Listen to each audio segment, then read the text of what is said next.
Perspective is one of those things that if you don't have it focused on the right place, you will miss out on a lot.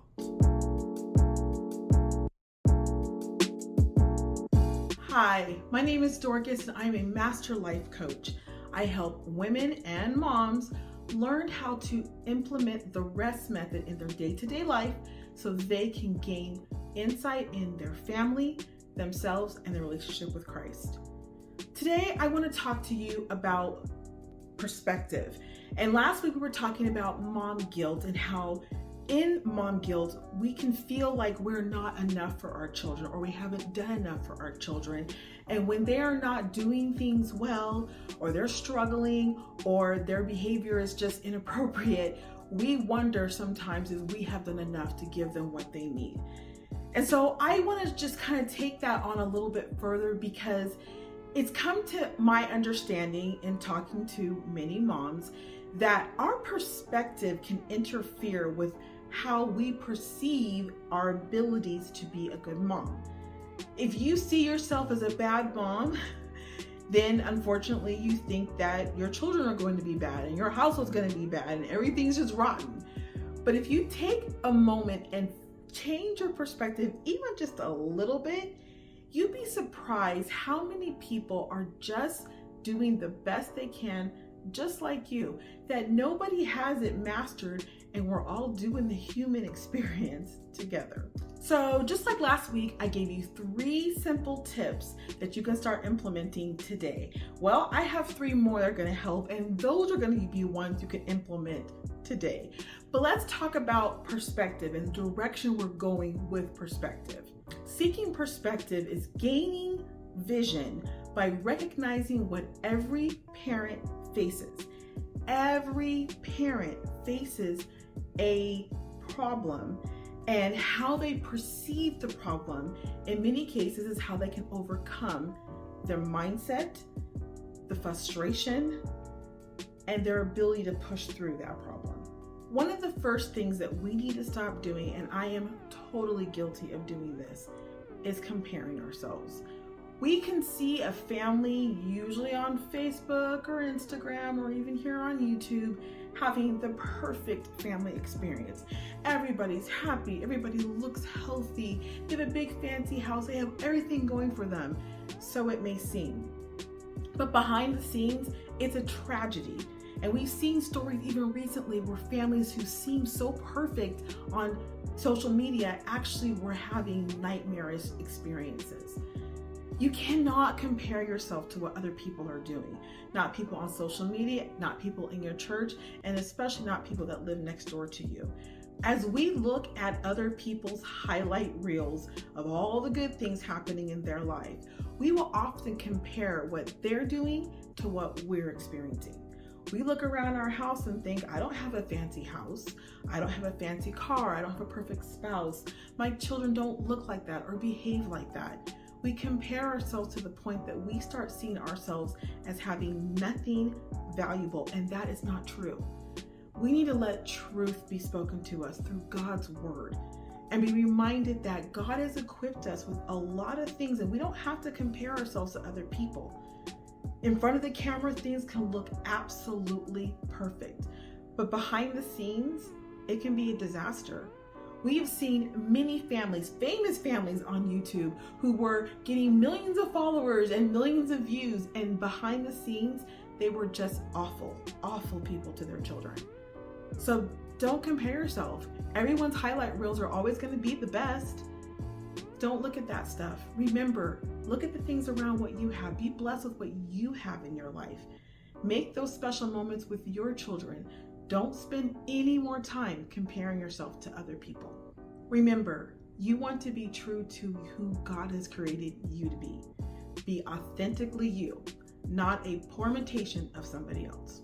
My next tip is protecting your family time. And that could be something as simple as saying no. No, we're not going to run here. No, we're not going to go do that. We're going to just spend time as a family at home. Of the many things that we do in our family to protect our family time, my favorite thing is Sabbath. We literally take time twice a month to shut everything down. We don't go anywhere. We don't go to parties or events. We don't obligate ourselves to anything. We have a true Sabbath, a day of rest. And I'm gonna tell you, at first when we started implementing this, it wasn't something that I thought was really gonna work, but we were gonna give it a try. It has dramatically changed our family structure. We can enjoy time together, legitimately enjoying time together with no electronics, no iPads. We just sit there and talk and fellowship. Now, sometimes we watch movies, sometimes we go places, but the point of it is that we are setting time aside from work and other obligations just to spend time with our family.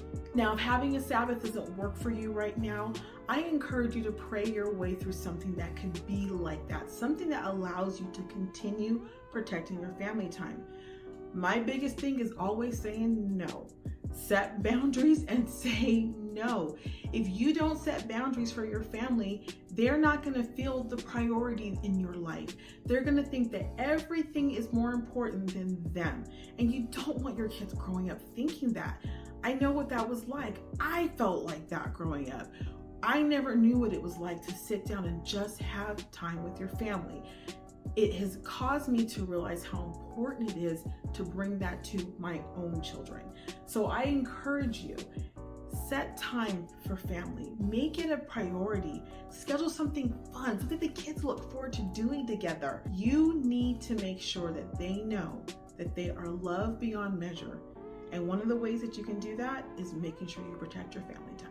Since we're already on the topic of setting boundaries and saying no, the last thing I want to talk to you about is setting limits on screen time. Now, I know, you're on social media right now watching me, and I get it's hard to get off that stuff. Just like it can be addicting for you, it is equally addicting to your children and your family. So my encouragement is set limits. Boundaries on the time and how much time your family is going to spend on social media. So something like that could be maybe after 8 o'clock, all things get shut down and you guys do some family time together, or you only have it on the weekends, or you can come up with all kinds of things. And you also can do research on this, because I'm telling you, study after study shows the damaging effects that occurs in a child's brain when they are constantly on a computer, a video game, social media, etc. We have so many issues happening with children because they are seeking for attention or acceptance through a phone, through a social media app, through friends, when they should be loved and accepted by their family first.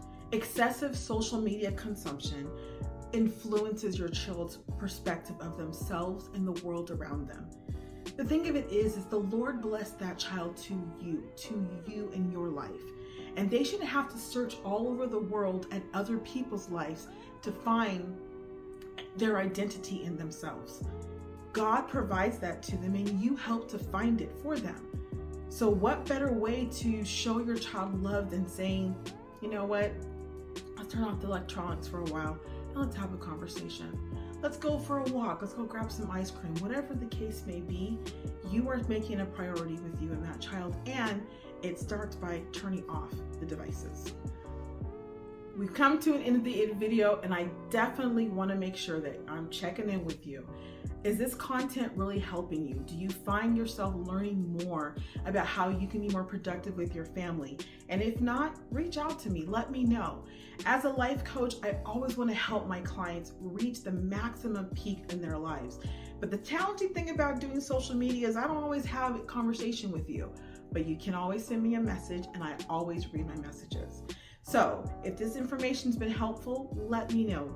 You can do what most people do, or you can just reach out to me. I'm super approachable, and I definitely want to talk to you. Yeah, I think we're good. Be blessed and be a blessing.